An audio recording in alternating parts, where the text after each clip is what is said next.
I-invite natin sa children's area, ages 4 years old to 10 years old. Ayan, nandun po yung ating magagandang mga teachers. Amen po.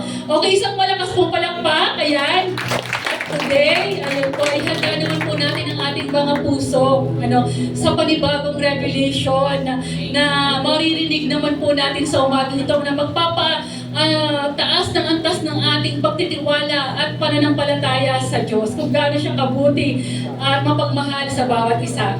So salamat sa Panginoon. Ang gagamitin po ng Diyos na magiging speaker po sa umagang ito. Siyempre ang ating pong asawang ng ating minamahal na Pastor Ferdy.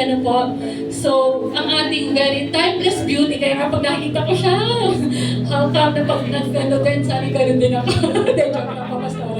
So, ayan po, to God be the glory. Palakpakan po natin ang Diyos sa buhay po ni First Pastora Ernie Roque. Praise God! Woo!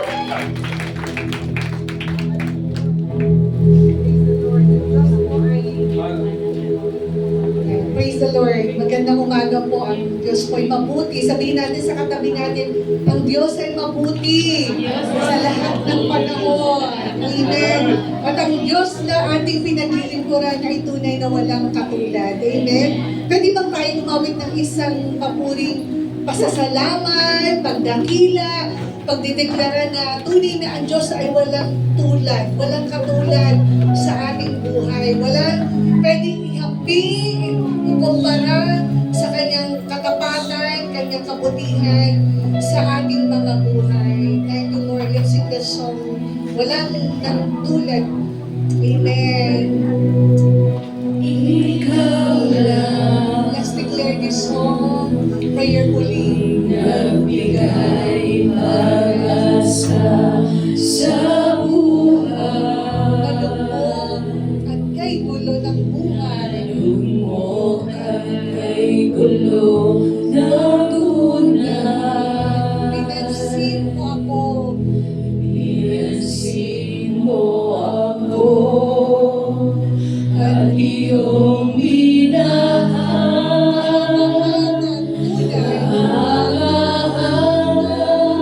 Ang tunay. Once again, ikaw lang. Ikaw lang. Let's sing this song prayerfully. Ang nagbigay pag-asa sa buhay. Nalungkot ay kay gulo ng tunay. Pinansin mo ako. Pinansin mo ako at iyong minahal. Kahagaan ang tunay. Sabay-sabay po natin sabihin, wala nang Tulad mo. at hihigit sa'yo. At higit sa'yo, pag-ibig mo'y wagas. Ito'y totoo. At ito'y totoo. Wala nang tulad mo. Wala nang tulad mo. At hihigit sa'yo.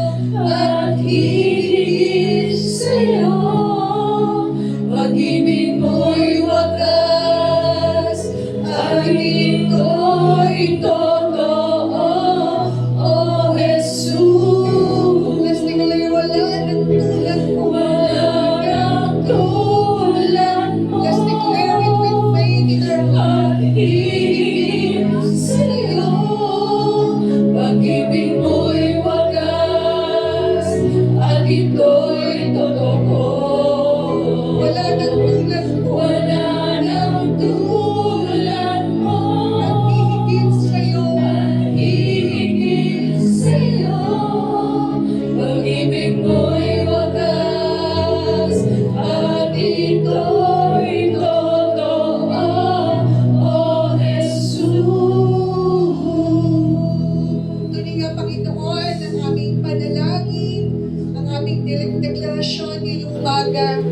maging ang pinakalaban ng aming pong puso'y tunay na walang tulad mo, Panginoon, sa aming buhay. Sa kabila ng aming karumihan, kapintasan, Lord, minahal mo kami, niyakap mo kami. Kaya sa umagang ito, aming itideklarang ika'y walang kapantay sa aming buhay sa mundong ito. As you said in your word in Psalm 63, whom have I in heaven but you? And nothing we desire but you. Our heart and our flesh may fail, but God is our strength and our portion forever. Ikaw ang aming lakas, ikaw ang aming tanggulan, Panginoon, sa panahon ng kahinaan. Kaya naririto kaming lahat.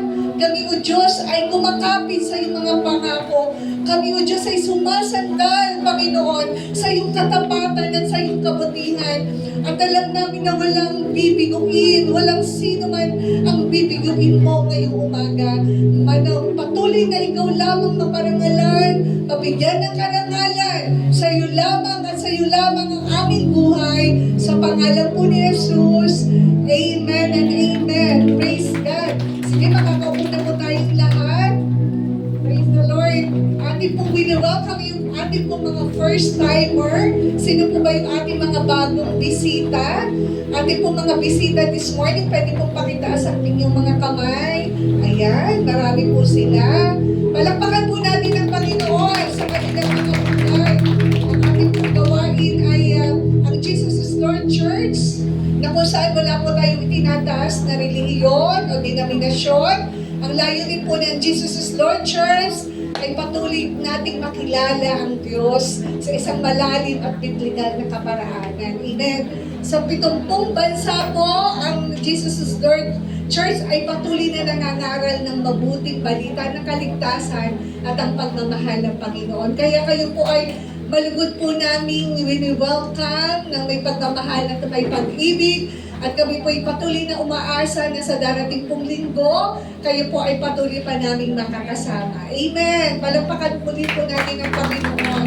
So sa ating pong pagpapatuloy, at tayo po ay nasa huling linggo ng Abril, at tayo po ay nananatili sa ating pong theme. Kayo po ba ina-appreciate nyo yung mga theme natin every month?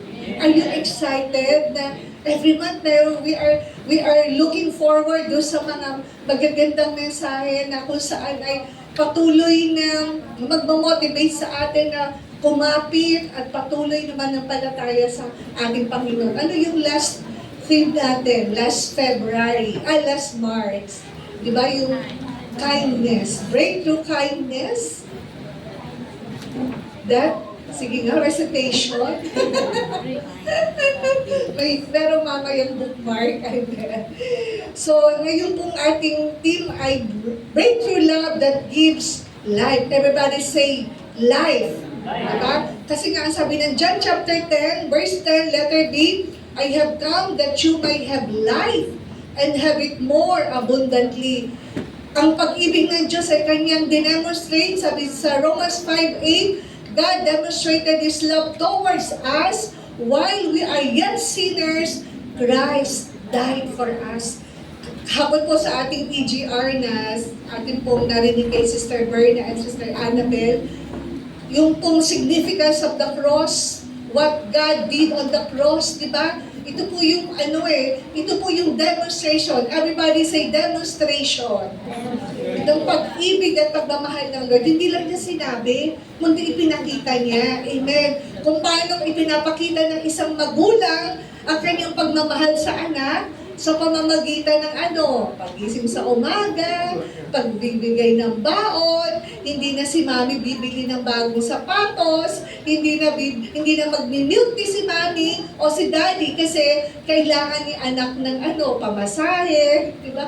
Ang priority na ay walang iba kundi ang mga anak. So ang Diyos, ganun din niya tayo tiningnan. Sabi nga doon sa isang awitin, ang nagpanatili sa Panginoon, hindi yung nail. Diba? Ang nagpanatili sa Lord, hindi yung nail. Hindi yung nail na nagpako sa Kanya, nag-support para manatili siyang naandon sa krus ng Kalbaryo. Kundi ang nagpanatili upang matapos ng Diyos ang Kanyang purpose, walang iba kundi yung pagmamahal niya sa iyo at sa akin. Amen po ba? Yung pagmamahal ng Diyos ang nagpanatili. Kaya tinapos niya eh. Tinapos niya yung kanyang purpose, yung kanyang mission. At alam natin na tayong lahat ang resulta ng kaligtasan ng Diyos. Amen? Kaya sabihin mo sa katabi mo, hindi ko sasayangin ang ginawa ng Panginoon doon sa krus ng Kalbaryo para sa akin. Amen. So sa ating pong pagpapatuloy, ang ating pong pag-uusapan is about enduring covenant love. Enduring, when we say enduring, ibig sabihin mananatili, di ba? Yung enduring love ng Lord. Hindi lang isang ordinaryong pagmamahal, kundi covenant of love, di ba? Para lang sumpaan ng mag-asawa, nung sila ay mag-aasawa, nung sila humarap doon sa dambana, nangako na sa pagsubok, sa kalusugan, sabi ni Pastor Dino, hindi daw sa kahirapan at kasaganan, kundi sa kasaganaan at pagsubok ng buhay, sa hindi karamdaman, kundi sa lakas at sa kalusugan. Magkasama tayo tatanda. Amen. So, enduring covenant of love. Ito ay makikita po natin sa Psalms 136, beginning verse 1 to 26. Pero ang ating pong key verse ay yung, everybody say, give thanks to the Lord of heaven. Basahin, ating pong bigkasin na may pananampalataya with understanding. Amen. 1, 2, 3, go. Give thanks to the God of heaven. His love endures forever. Sabi ng ibang version, give thanks unto the Lord for His love, for His mercy, endureth forever. Diba? So, sa ating pong mga buhay, ang pinaka-powerful daw pong practices o pinaka-makapangyarihang bagay na pwede natin gawin ay yung sa panahon na tayo ay, everybody say, discourage. Sabi doon sa ating introduction, is to lift our voices in praise, rejoicing in who God. Diba? Sabi kong ganon, ang pinaka-mainam na at pinakamagandang pwede nating maging tugon sa panahon ng pagsubok ay ano? Ang pagtaas natin ng ating mga boses at pagbibigay ng pasasalamat at pagpupuri sa Diyos. Amen? Sa kabila ng mga trials na ating kinakaharap, masasabi natin, His mercy, His love, endures forever. Amen po ba?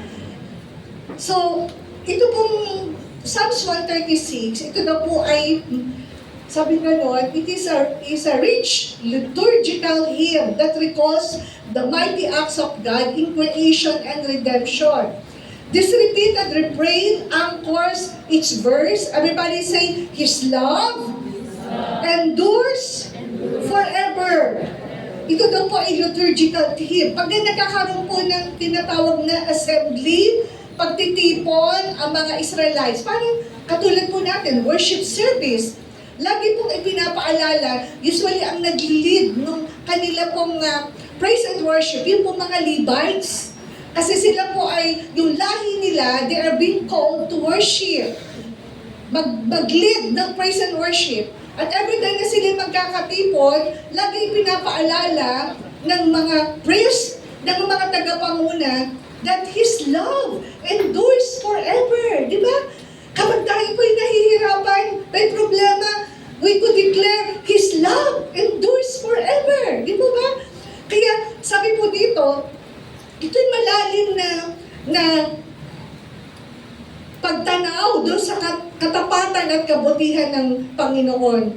Yung pong Hebrew word na tinatawag na His love, yung word na mercy, His steadfast love, it is a Hebrew word na ibig sabihin, everybody say, Hesed. Hesed daw po, translated, yung sa ang ibang pronunciation daw ay Kesed, C-H-E-S-E-D. It is a Hebrew word, ang ibig sabihin ay, everybody say, steadfast love. Di po ba? It is a covenant loyalty. Ibig sabihin, ito ay pakikipagtipan niya ng walang hanggang pagmamahal sa iyo at sa akin. Sa kabila ng ating mga karumihan, sa kabila ng mga flaws, sa kabila ng pagkukulang. Sabi ganon, His covenantal loyalty, mercy, and enduring kindness towards His people. Di ba napakasarap pong isipin na yung kabutihan, yung pag-ibig ng Diyos, it is a covenant of love. Hindi po natatapos. Kaya nga sabing ganun kanina, di ba doon sa ating mga naririnig na testimony, lumayo, nagkulang, nagkasala, pero hinana pa rin ng Lord. Amen. Sabi nga, hindi po ang Diyos ang nawala eh. Sino ang nawala? Tayo. Tayong lahat. Sabi sa Book of Isaiah, katulad tayo ng mga tupang walang shepherd. Kanya-kanya tayo ng daan. Kanya-kanya tayo ng pinupuntahan. Pero nung tayo po'y tawagin ng Diyos, di ba? Sa kanyang kawan. Sabi nga doon sa Book of John, kapag isa lang ang nawala sa kanyang mga tupa, at yung 99, ano gagawin ng Lord? Iiwanan ng shepherd. Hahanapin yung isang sheep. Di ba? Ganun po tayo. Sa karamihan ng mundo, tayo po ay tinawag, pinili, kahit pa nagpasaway tayo, kahit pa katulad tayo ng prodigal son sa Luke chapter 15, pero inaabot pa rin tayo ng Panginoon. Po ba? Palakpakan po natin ng Lord. His love endures forever. Di po ba? Sabi po sa 1 Chronicles 16:34, ito po yung mga during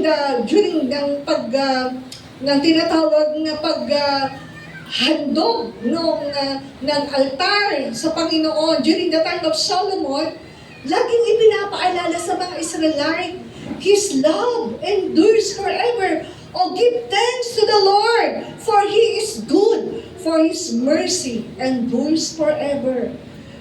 Patuloy daw tayo magpasalamat sa Panginoon dahil ang kanyang pagmamahal mananatili magpakailanman. Same with Psalms 118 verse 1, everybody say, give thanks to the Lord, for His love endures forever. Di ba? Kapag meron, asarap kayong i-declare yun. Kapag masakit, Lord, yung balakang ko kasi tumatanda na. Pero sabi mo, Lord, your love endures forever. Lord, wala na po kaming isasaing, wala na kaming gas, mataas ang gasolina, mataas ang LPG. Sabi ko nga po, kapag tumataas ang LPG, tumataas ang pamasahe, tumataas ang gastusin, mas higit na mas mataas ang pagpupuri ng mga anak ng Diyos. Amen? Mas higit yung ating pagsamba sa Diyos, lalong lumalakas ang ating pananampalataya, lalong lumalalim ang ating pagmamahal at paglilingkod sa Panginoon. Sabi ng Ezra 3 verse 11, the priests and Levites sang this refrain together during the rebuilding of the temple. Di ba?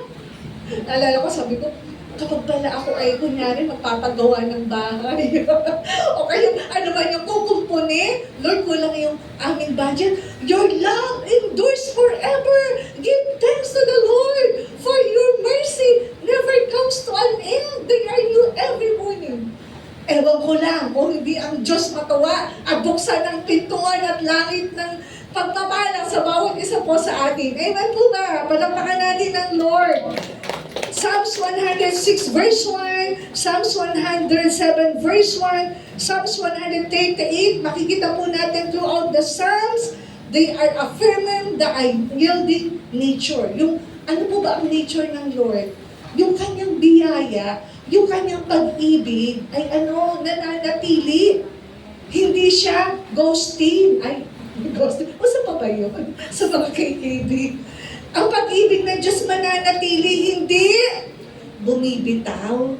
kahit sila bumibitaw, ang Diyos hindi bumibitaw sa kanyang mga pangako. Ito din po ay nag-e-echo ng covenant ng Lord sa atin mula sa panahon ni Abraham in Genesis chapter 15.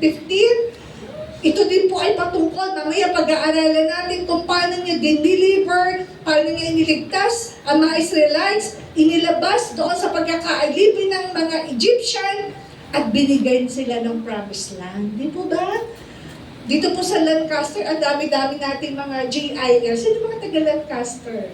Ayan, di ba? Nakakatuwa po ang Lord kasi tayo pong lahat, dayo tayo dito. Ano? Sino hindi, pag sinabing dayo, hindi tayo taga rito. Hindi tayo lihitin ng mga taga Cavite. Di po ba?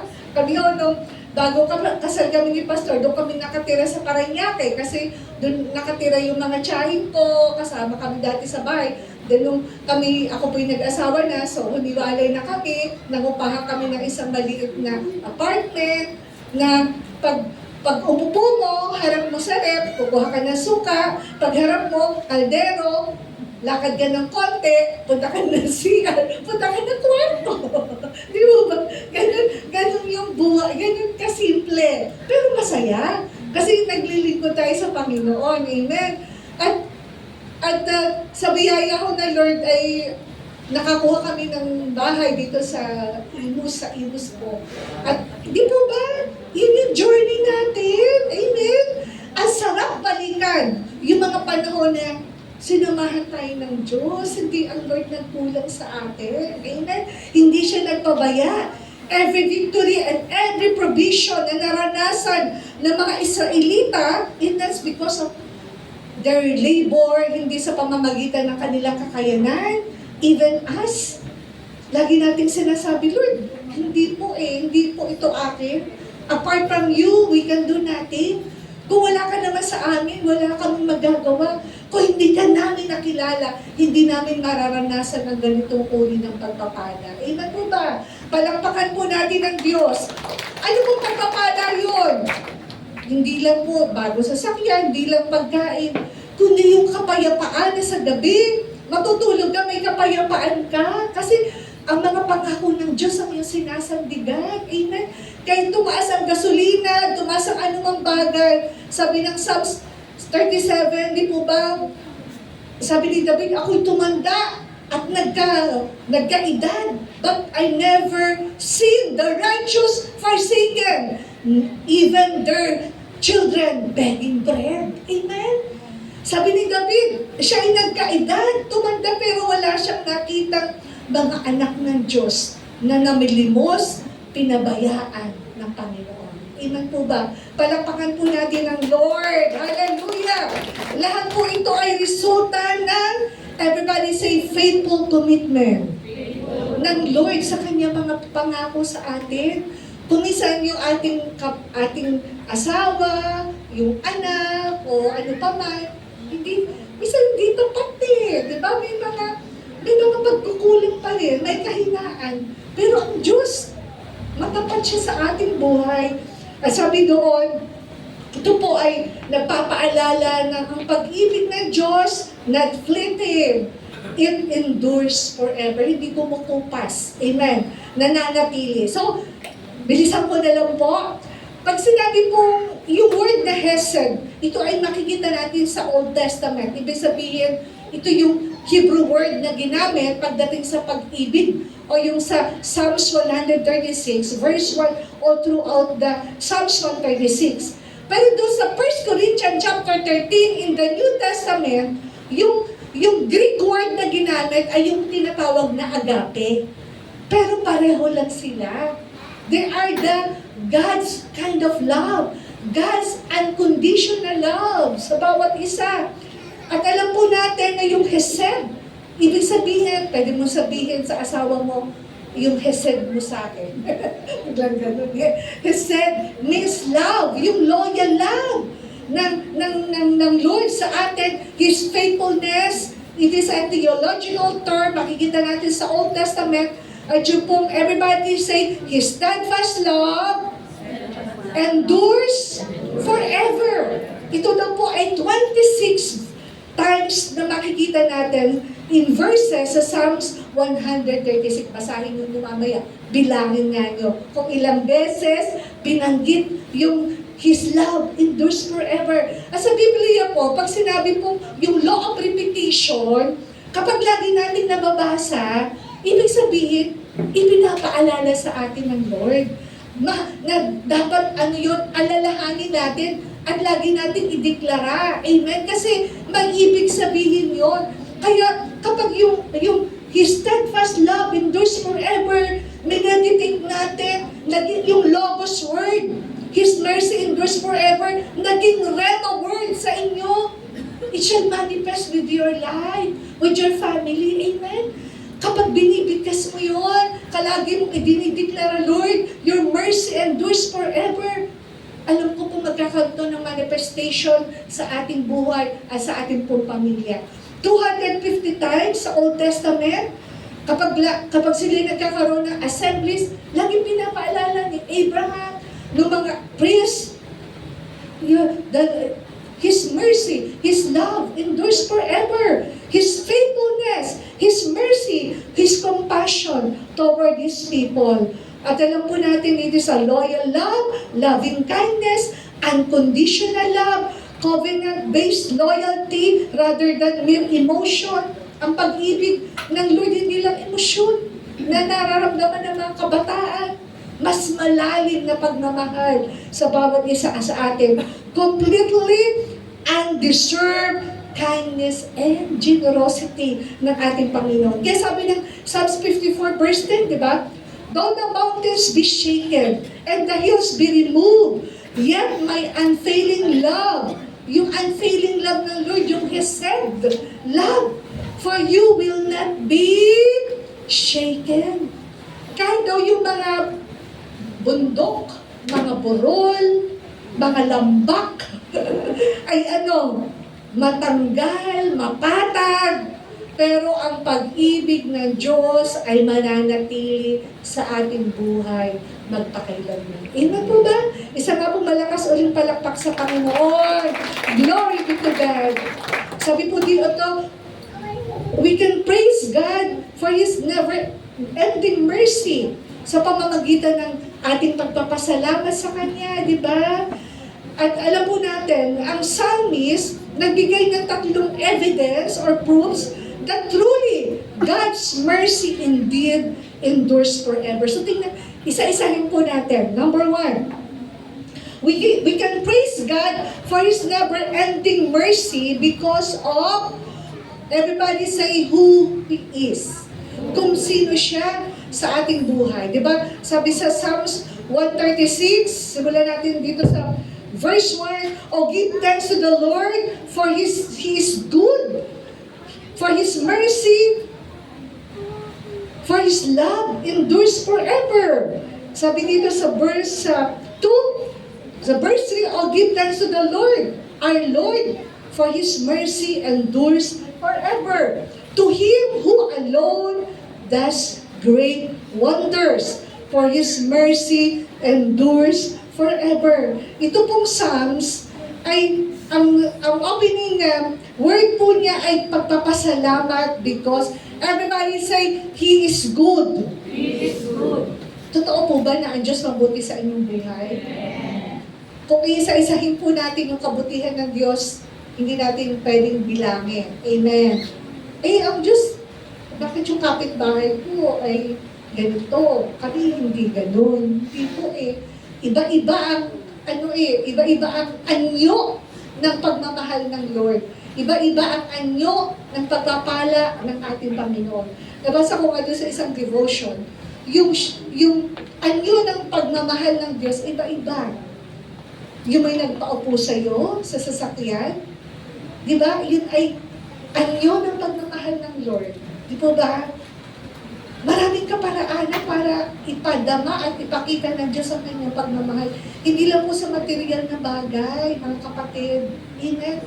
Yung tayo po ba nagpapasalamat, nakakilala tayo sa Panginoon, yung ating asawa, ay alam natin hindi tayo natatakot na uuwi siya.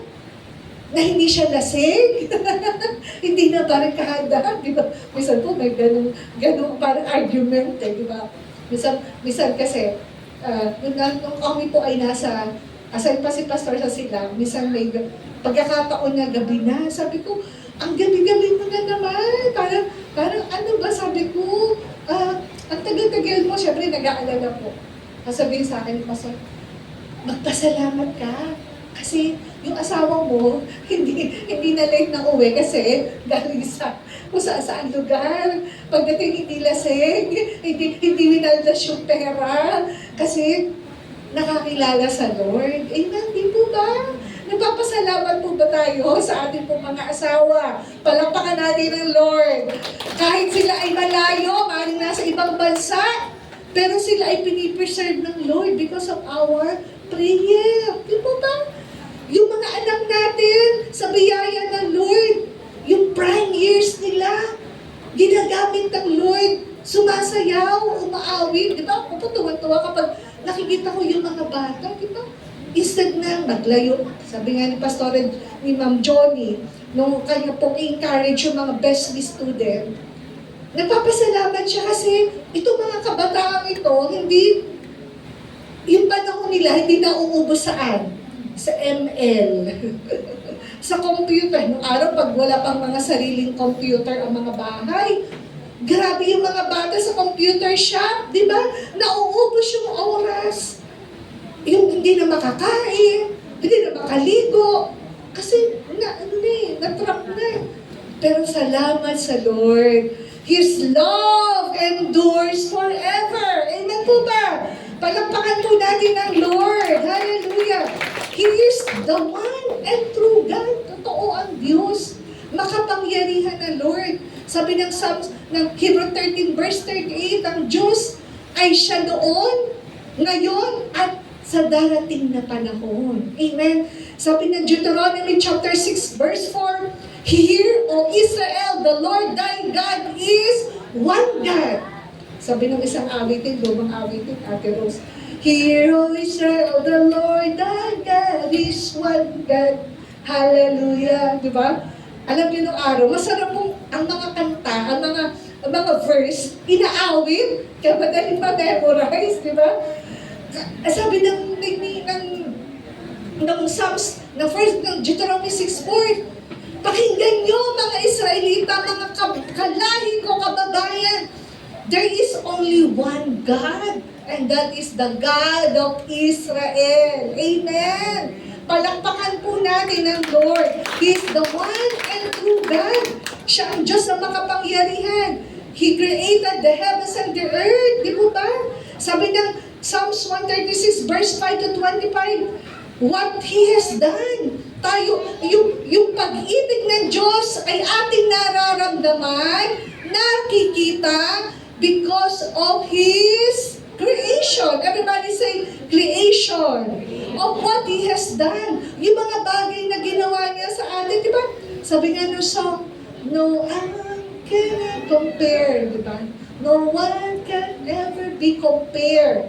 Wala pong pwedeng kumbaga kumumpara sa ating Panginoon, no other name can compare. Sabi sa creation ng Lord, di ba sabi ng Psalms 8, O Lord, our Lord, how majestic is your name in all the earth. When we consider your heavens, the works of your fingers, the moons and the stars which you have set in place. What is a man that you are mindful for him? What is the Son of Man that you carried for Him? Tayo po ba natutuwa na, alam niyo po, minsan, bakit nawawala yung ating connection, yung ating, parang nagkakaroon tayo ng, nawala yung desire natin to worship, to pray. Minsan parang nanghihina tayo, parang dry tayo. Alam niyo po kasi minsan, hindi na natin na-appreciate yung mga bagay na ginagawa ng Diyos sa ating kapaligiran. Amen?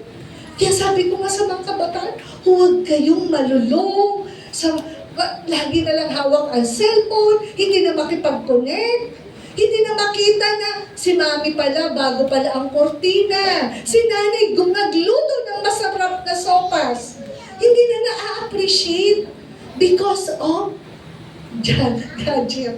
Diba kaya tayo po din tayo mga mananampalataya, minsan, bakit nawawala yung ating first love?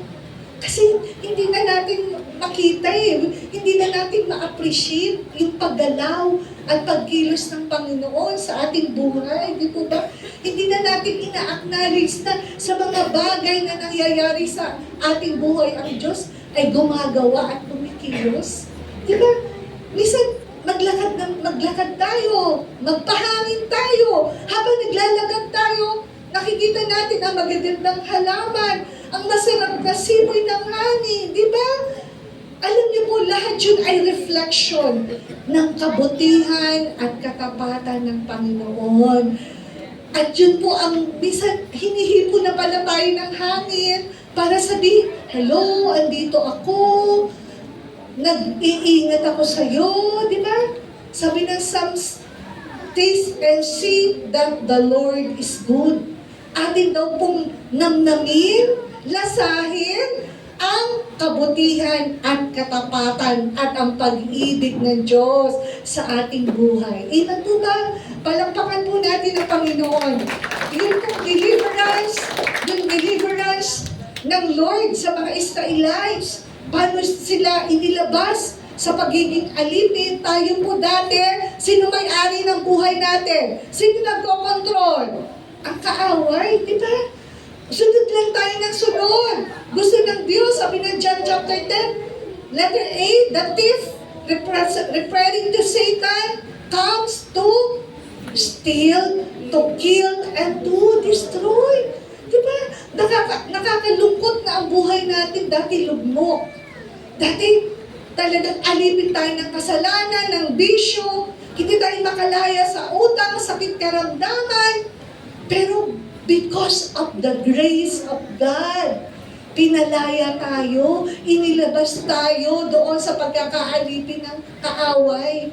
Katulad tayo ng mga Israelites. Kaya nga po sabi nga doon, kapag every time na matatapos ang EGR, inilabas na kayo ng Lord. Inilabas na kayo doon sa pagkakaalipin ng mga Ehipsyo. At ang sabi doon, hahabulin kayo, pero huwag kayong pahahabol. Amen? Kasi alam yung kaaway ganun yung mga mananampalataya, hindi naman niya hahabulin Hindi naman niya titingnan, hindi naman niya titirahin yung mga yung mga kakampi niya na yung mga katropa na, sino na yung gusto niyang i-destroy? Tayo na mananampalataya ng Lord. Yun ang gusto niya. Gusto niya tayong ma-refocus tayo, ma-devastate, mawala yung ating focus sa Lord, mawala yung ating commitment sa Panginoon. Kasi that is the work of the enemy. Gusto niya tayong maibalik sa kanyang pag-aari. Pero salamat sa Lord, kasi tayong lahat ay pinalaya na at patuloy na pinapalaya ng Panginoon. Amen! Palakpakan po natin ng Lord. Diba, yung conquest to Canaan, kung paano ang mga Israelites dinala doon sa promised land. Alam niyo po, sa buhay natin, as a family, masarap mahalaga na i-testify din natin sa mga anak natin na dati ganito tayo, di ba? Yung ating small beginning, yung humble beginning natin sa biyaya at grasya ng ating Panginoon. Lagi po tinetestify ni Pastor. Kami po talaga, mula yung pupunan namin sa sakyan, yung Toyota, Corona. Toyota Corona po. Nakita namin sa kapatiran, ay pwede pang gamitin, dating taxi. Ay kailangan namin gamitin. Kailangan namin ng sasakyan. Kasi, sa ministry, di po ba, so yung una namin sasakyan, maniwala po kayo, hindi. Abay, galing kami ng San Juan, Batangas. First time namin tumira dito sa Cavite, abay, inakyat ni Pastor mula doon sa Talisay, papunta ng Tagaytay. Buntis ako. Sabi ko, naku, pray ako ng pray. Naku po, hindi lang pala nagpapahalata yung tiyahin ko, pero natatakot na, makakarating ba kami doon? O kaya baka kung ano yung mangyari sa sasakyan na aming ginagamit. Pero sa biyaya ng Lord, nakarating naman po. At ang savings mo ay maliit pa. Eh, hindi ko echo, di ang ingat, bye-bye. Tapos yung trip, pupunta kami ng Parañaque, kaya doon sila Pastora Tess, doon nakatira, wala kaming kasama sabay. So dadali namin si Bess doon, bit-bit namin lahat, sakay! Yung mga sasakay namin, yung mga luma talaga po, mga luma sasakyan, na siya po ay maliit pa. Galing din kami ng Batangas. Ano ko po, kami po doon sa sa may Star Toll. Abay, tumirik po. Ang litli pa ng anak ko noon. Months old pa yata si Benz. So, nagpasundo ako sa kapatid ko. Tinuhugin yung sasakyan namin. Minsan po, galing kami sa silang, yung isa namang lumaring, medyo modelo na. Mitsubishi yata yun, Lancer na. Ibinenta ng pastor namin sa silang. Campaign. Pagod na pagod ka, gusto mo na magpahinga. Kasi yung pong mga barangay po doon sa silang, 64 barangay. So, nagsusuning kami para sa campaign, ganyan. Pagod na kami, gusto mo na magpahinga. Pagdating ng Shopwise, so may inos, tumirik na naman. Sabi ko, Lord, kailan po kami magkakaroon ng maskinda. Bigla ako may dumating na anghel. Pero po isang mama tumawid. At tinulungan kami, sabi, ano po nangyayari na siraan. So, nakita namin, kailangan bumili ng something piyasa yato. Nagpresenta siya, sabi niya, tapos pagkatapos siya, bakit ho kayo tumawid? Kasi ho nakaupo ako doon sa tapat. Nakita ko ho, hindi ho huminto yung sasakyan nyo. Nilid ho ako ng Lord na tulungan kayo yung pala Christian. Di ba? That is the shape of God's love. Amen? Iba-iba yung anyo ng pagmamahal. Everybody say, His love endures forever. Amen? Ang pag-ibig ng Diyos ay mananatili magpakilanman. Sige, bilisan ko na. Tinitingnan ko yung oras. Alam niyo po, mayroong isang awitin. Naalala ko lang ito kahapon. No? Kami pa yung nagpipray ni Pastor. Minsan bakit hindi natin minsan na-overwhelm tayo sa problema, kakulangan. Hindi na natin na-appreciate yung mga creation at ginawa na Lord. Sabi ng isang awitin, inawit ko ni Trisha Ampar, huni ng ibon at daloy ng alon, nagpapaalala sa atin, ihip ng hangin sa ating damdamin ay may nais ipahatid, di ba? Ang kaluwakan sa katahimikan ay may nais ipabatid. Lupa at langit sabay sa pag-awit ng luwalhati. Chorus. Ating purihin ang Diyos. So, purihin ang Diyos sa ating puso at isip sa salmo at awit. Purihin ang Diyos. Di ba, palakpakan natin ng Lord. Sabi ka nung isang stanza, yung sikat ng araw na pumupukaw sa ating upang manalangin, upang ang sarili limutin at si Jesus ay dakilain, upang sa diwa at katotohanan ang Diyos ay ating sambahin. Hindi po ba? Minsan yung huni ng ibon nagpapaalala na, hello, andito ako. Ako ang may likha ng lahat ng bagay. Diba? Doon po sa amin sa Batangas, minsan mayroong isang ibon, may kulay. Tapos, doon sa side mirror, gusto niya nakikita yung sarili niya. So, tapos siya ng dapo. Di ko alam kung ano tawag sa ganung ibon. Di ba? Ang sarap pong, di ba? Kumbaga pagmasdan yung mga creation ng Lord. Hindi lang po tayo nakababad sa laptop, sa iPad, di ba? We should connect. We should connect ourselves to our Creator. Amen po ba?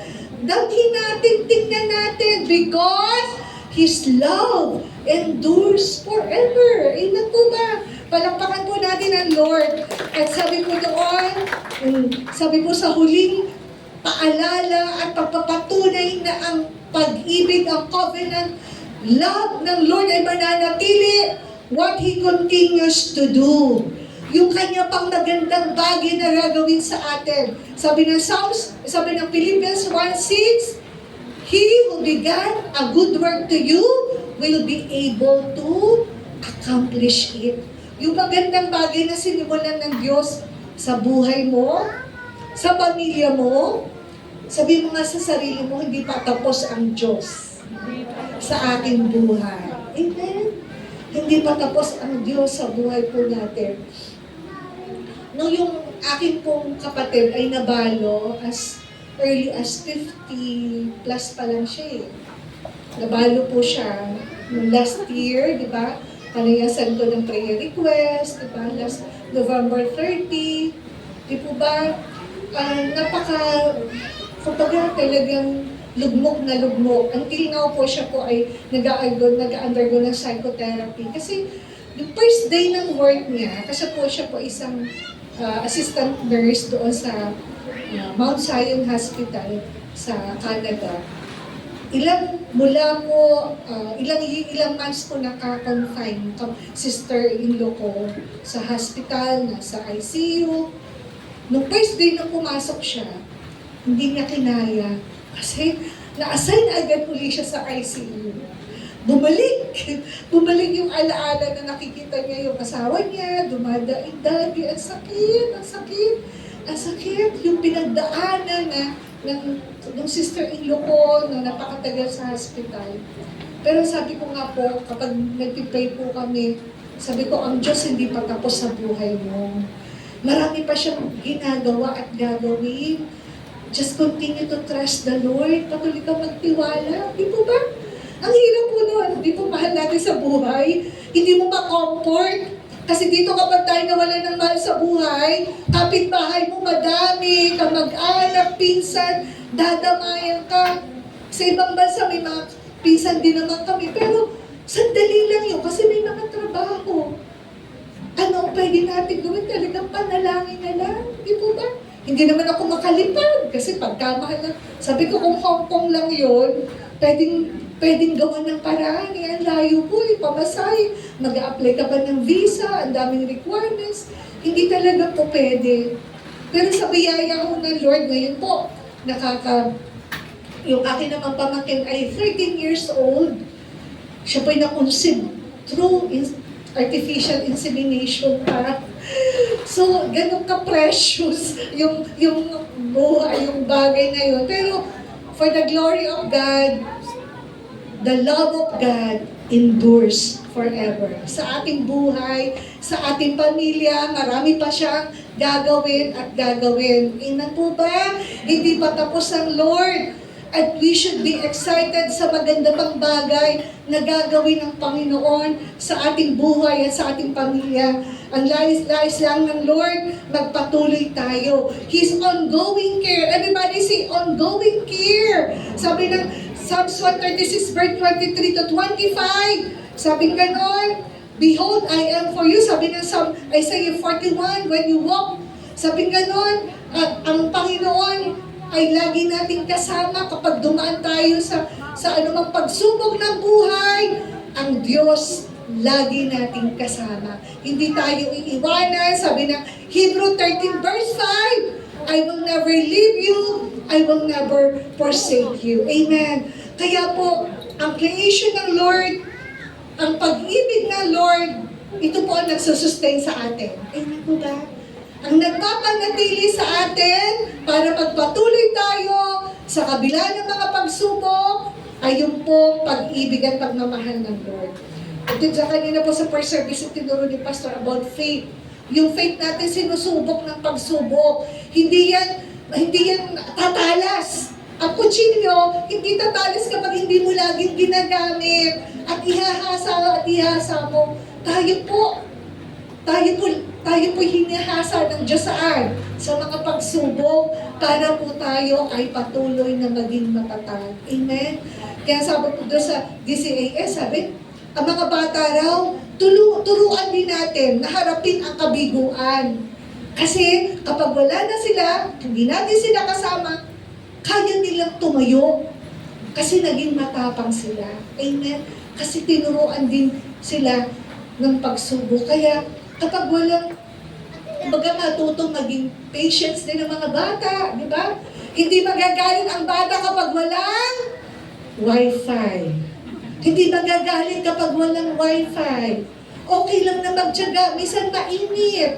Hindi bago ang sapatos, di ba? Hindi gusto ang ulam, huwag nagdadabog. Di ba? Kasi kailangan natin silang turuan. Kailangan nilang pagdaanan yung mga ganung bagay. Amen. Minsan po, kami pag umaga, yung anak ko po kasi, ay hindi ko din masyado na-train. Sabi ko kay Pastor, hayaan mo siyang hanapin kung ano yung mga gamit ni John. Kasi si Pastor po, sasabihin, Bes, ano susuot mo bukas? Ganun po. Sabi ko, hayaan mo siya. Ano bang color motif natin bukas?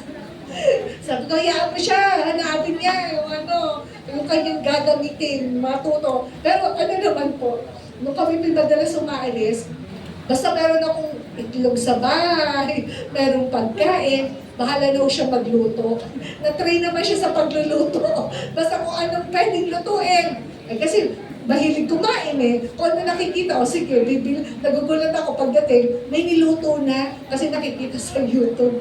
Anyway, ang Lord po marami pang bagay na gagawin sa buhay po natin, sa ating pong mga pamilya. In every season, the repeated refrain reminds that tayo po as worshiper ng ating po Panginoon, tunay na yung mga bagay na nabasa natin, na mga trials and problems ng mga Israelites, it is the same thing, kaya din natin pagtagumpayan. Kaya sabi po in my conclusion, God's Hesed, when we say Hesed, it means love ng Lord, sacrificial love, loyalty love, enduring love of covenant ng Lord. Hindi po ito natapos lang in the Old Testament, kundi nangyari at naganap ito nung si Jesus ay ialay niya ang kanyang buhay para sa bawat isa po sa atin. And today, sa atin po, bilang mga mananampalataya, everybody say, God's faithfulness, never ending. Sabihin nga po natin with faith, yung parinig natin sa kaaway, 1, 2, 3, go! God's faithfulness never ending. Nothing can separate us from the love of God that is in Christ Jesus. Kaya totoo po yung awitin ng yung isang verse, sabi nung isang song doon sa Great is Thy Faithfulness, all I had needed, Thy hand had provided, great is Thy faithfulness, Lord, unto us. Sabihin nga po natin, all we have needed, Thy hand had provided. Great is Thy faithfulness, Lord, unto us. Sa ating pong pamilya. Sabi po ni Thomas Chris Cole, yung pong nagsulat po nitong awitin to, parang hindi natin naawitin. Ang gusto ko lang pong ipaalala sa atin, di po ba, sa buhay po ito, alam po natin na ang katapatan, yung Hesed love, yung Hesed ng Lord, nananatili sa ating buhay, sa ating pamilya. Amen po ba? Sige po, tayo po'y tumayo sa oras po ito at sabihin po natin, Yung awiting yun. Kung mayroon lamang akong sa libong buhay, hindi pagkakain, lahat sa'yo'y ibibigay. Gayon pa man sa'kin, nag-iisang taglay, ilalaan bawat saglit upang ibigin ka nang walang humpay. Kung mayroon lamang akong sa libong buhay, Pagkikin po natin doon sa Panginoon. hindi pagkakain, lahat sa'yo'y ibibigay. Gayon pa man sa'kin, nag-iisang taglay, ilalaan bawat saglit upang ibigin ka nang walang humpay. Gaya ng dagat na hindi napapagal sa pag-alon, puso ko ay sa'yo nagmamahal sa habang panahon. Natatanging kayamanan ko, ikaw ay sambahin. Wagas na pagsinta. Wagas na pagsinta, iyong Kalangkit. malapit ang amin. Shall we raise our hands? Gaya ng dagat. Gaya ng dagat na hindi napapagal sa pag-alon. Puso ko ay sa'yo nagmamahal sa habang panahon. Natatanging kayamanan ko, ikaw ay sambahin. Wagas na pagsinta. Wagas na pagsinta, iyong Kalangkit ng awitin. kalakip ng awitin. Sabihin natin, hindi napapagod. Hindi napapagod ang pusong ito. Naawitan ka at Sabihin natin, mahalin. hindi magsasawa. Hindi magsasawa, ika'y sambahin. Bawat sandali. Bawat sandali, papuri ko ibigin. Sorry kung ito, pwede ko bang kahilingan na, pwede kung kayo po ay may kasamang pamilya o kapatid, pwede ko bang magtabi-tabi kayo, maghawak-hawak kayo ng kamay, at sabihin po natin, natatanging kayamanan ko'y Ikaw ay sambahin. wagas na pagsinta. Wagas na pasintay, iyong dinggin. Kalakip. Kalakip na awitin. I-declare natin sa ating pamilya, hindi Magsasawa, ika'y sambahin. Bawat sandali, papuri ko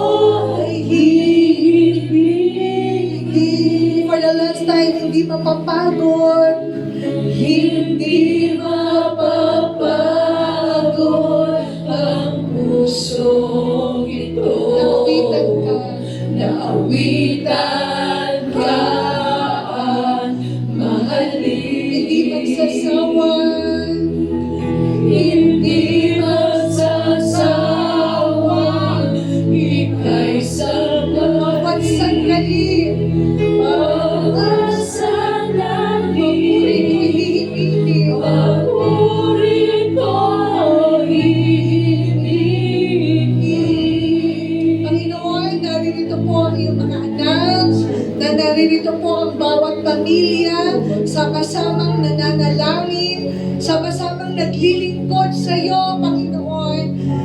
kami, Lord, ay hindi magsasawang ikaw ay paglingkuran. Hindi kami magsasawang ikaw ay mahalin.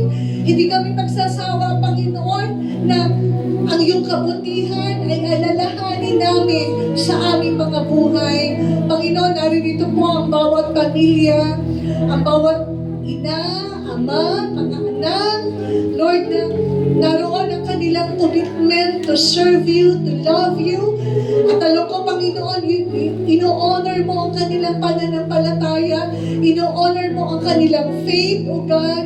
At ang patuloy kong pundalangin sa bawat isang naririto, huwag po kaming mapapagod na maglingkod, huwag po kaming magpapagod na magmahalin ka sa aming buhay, sapagkat ang katotohanan, Panginoon, hindi mo kami kailanman iiwanan, hindi mo kami pababayaan.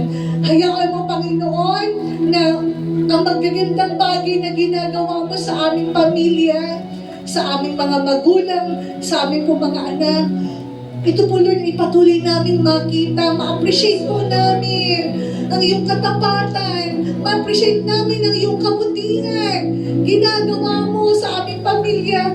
You preserve our daddy, our mommy, pinipreserve mo sila, nagtatrabaho sila for our sake, para kami makapag-aral. Lord, yung mga anak namin nagsisikap, para, Lord, matupad ang kanilang pangarap. Thank you, Lord, for all of these things, Lord. Even our loved ones, thank you for providing everything that we need, Lord. Panginoon, salamat mo for truly your love, your covenant of love endures forever, Lord. To every family na naririto, Panginoon, ang iyong pag-ibig ang magpapanatili sa kanilang mga buhay. And I pray, Lord, na sa lahat po ng season ng aming pong mga buhay, Lord, makita namin, Lord, ang iyong pong kabutihan at ang iyong katapatan, Panginoon. Pagpalain mo ang bawat pamilyang naririto, preserve mo ang mga tatay, ilayo mo sa anumang tukso, anumang gawa ng kaaway, anumang temptation, anumang vision ka sa pangalan ni Jesus, we cancel every plans of the enemy to every father, even Lord, yung mga tatay namin na malayo po sa amin. Lord, your purpose will be accomplished upon their lives. Sa lahat po ng mga nanay na naririto, patuloy mong pagpalain, palakasin, bigyan ng karunungan, binabalig siyang mga budget, providing everything for the family. Lord, strengthen them. Bless the work of their hands. At ang mga pamilya, mga kabataan na naririto, ang mga anak, patuloy po silang magbigay ng korona, ng kagalakan sa kanilang mga pamilya, sa kanilang mga nanay. Hindi po nila bibiguin. Bagkos, naroon ang kanilang pagsunod at patuloy na paglilingkod sa iyong pong pangalan. Pagpalain mong lahat ng naririto, we speak your healing, we speak, Lord, your peace, we speak breakthrough, love that gives life to our family, to our church, to our community. Breakthrough love that gives life to all our life group. Lahat ng Bible study, Lord, we speak breakthrough in the name of Jesus. Maraming salamat, Panginoon. To you all the glory, honor, and praises. In Jesus' name, amen. And God bless us